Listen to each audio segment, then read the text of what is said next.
Assalamu alaikum wa rahmatullahi wa barakatuhu. Bandiraɓe sehilaɓe janggiyankoɓe, ene wayno kadi en garti e windande men hande.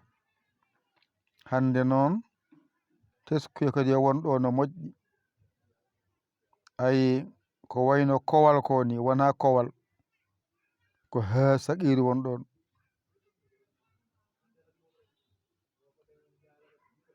So wattinima bindol ko ni windirte. So woni hoore bindol noon fuɗɗo wiyede ha mawɗo. So woni hakkunde bindol wiye ha mawɗo. So woni sara bindol o wiyete ko ha saqiru. Alama wondi hay goto wayno zéro ni wiye kadi ha saqiru.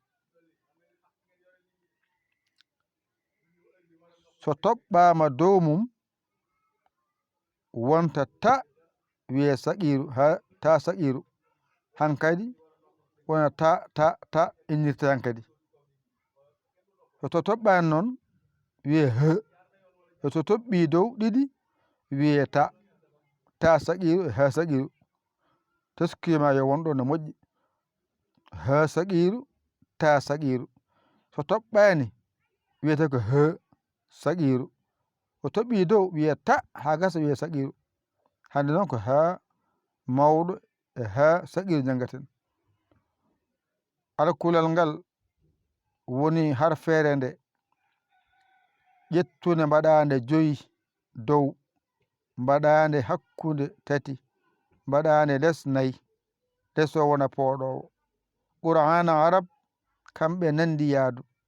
To bange polle maɓɓe siddaji maɓɓe kamɓe nandi ɗum.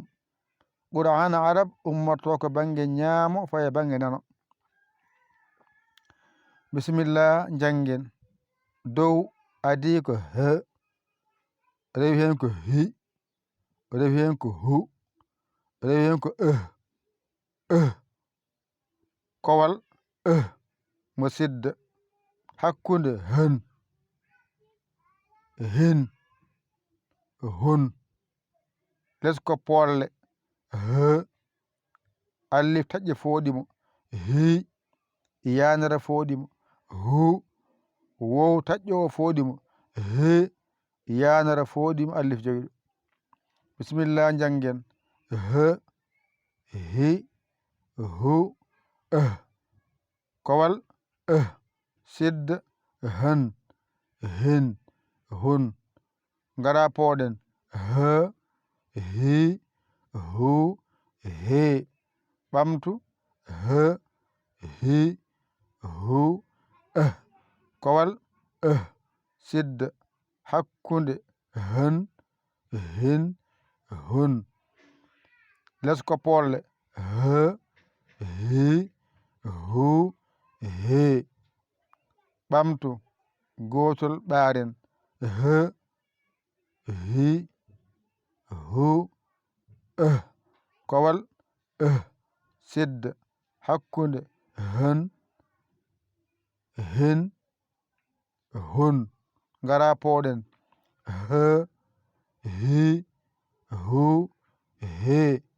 Alhamdulillahi timmi. Ƴettu kuɗol ma e karnema mbañitoɗa janga ɗigga. A hoolaki hoorema ƴeew camorɗomo ɗakkoɗa sara makko o holluma o walluma ha jiya lawol.